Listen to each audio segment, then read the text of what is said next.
what's up, everybody? This is Brian with Where Rebels Are, streaming on Twitch. Today, I wanted to talk to everybody about changing strategies and what that looks like.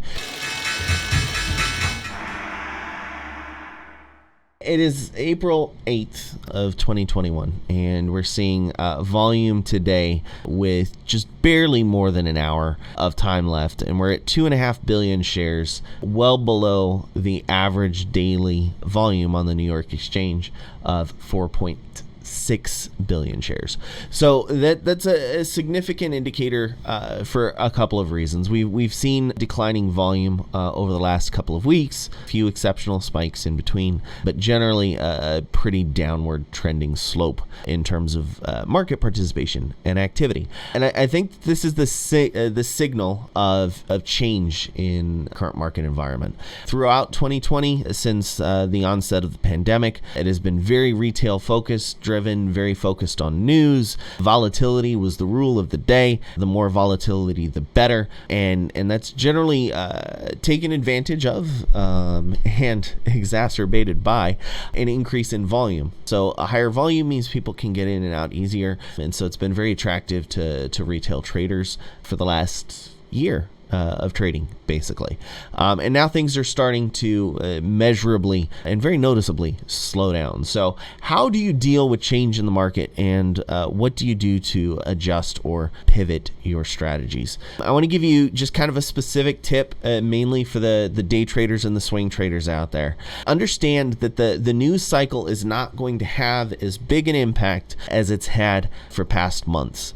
Generally speaking, professionals in finance tend to take summer off.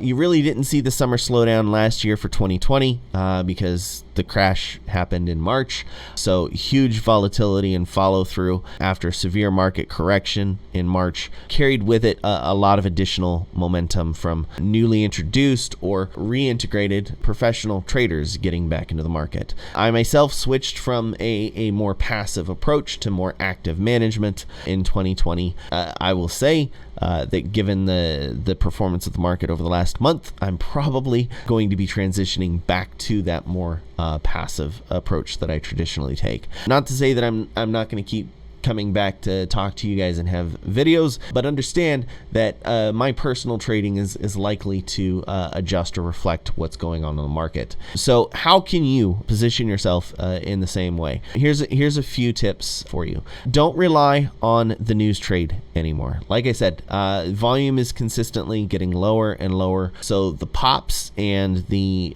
reversals that you're used to in news-driven volume are going to react differently. Lower volume means that the activity is not as high, also spreads out the liquidity. So you've got less traders that are willing to participate for just a quick in out because they may not have the liquidity to pull that off anymore, which means you also have fewer algo traders trying to front run the momentum and or provide liquidity to a market that slows down in hopes of seeing continued increase or uptick in the volume. So, and then the institutional traders are generally going to front run news more. So the old buy on the rumor, sell on the news is more buy on the rumor and sell the next day, because we don't know that the news is actually going to drive a pop kind of a situation. So with that being taken into account, or from just a broader vantage point, understanding that less people are going to participate, then you also should, beyond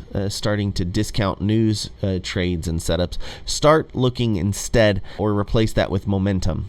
Okay, so what is momentum in a stock? Let's take the S&P 500 as an example. So I'm going to do the SPY ETF. What you're looking for is not only an upward trend, like we've got pretty clearly here in the price action, but you also want to see an increase in relative volume. The volume has since started to decline, so it would have been far more attractive back here when it first started to trend upwards. So maybe that second day, not the first one I drew to, but the second day. And it is less attractive at an entry point here, because you can see volume has started to tick pretty significantly down since that point. So a momentum setup like this means that in a slowdown, now, instead of having the normal volatility of the markets, you're going to expect further market contraction, which means that a trade that you previously would have taken in this time because of expected increase in volume is now taken away from you. So as the volume starts to peter out, you're no longer chasing late entry points. Okay, it doesn't mean that you got a second conviction here. You expect it to continue and you enter.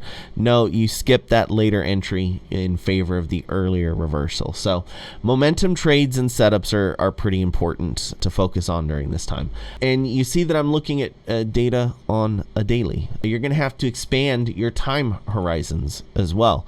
It's going to take longer than traditional setups as the volume declines for the price action to play out and normalize.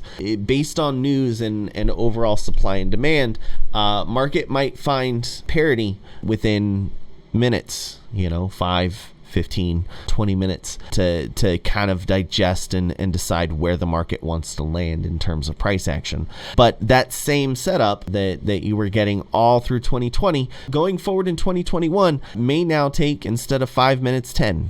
Instead of 10 minutes, 20, instead of 20 minutes, 2 hours. And you'll see those kind of jumps and delays in trading. So if you are traditionally focused on scalping, understand that without or into dying volume, you'll want to look at this on a minute chart as well. This late of an entry no longer has as much viability. And so with that in mind and the understanding of the lower volume projections, you're just being willing to give it more time to digest. So if you got in here, understand your normal pop that you expect is going to take an additional 5, 10, 15 candles, whatever time frame you're looking at.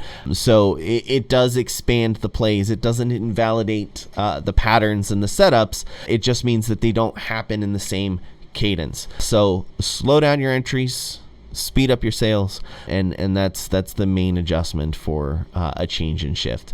Beyond that, the last tip I've got is really just something that took me years to even implement myself. When you're in a trading situation and it stops working, take a step back.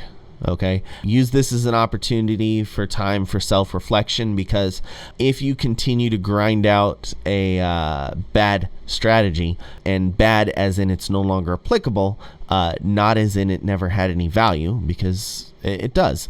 But with all trading strategies, you've got to understand every one of them work until they don't. And if you bought a trading strategy or paid for it, most likely it stopped working for the person who's selling and teaching it now.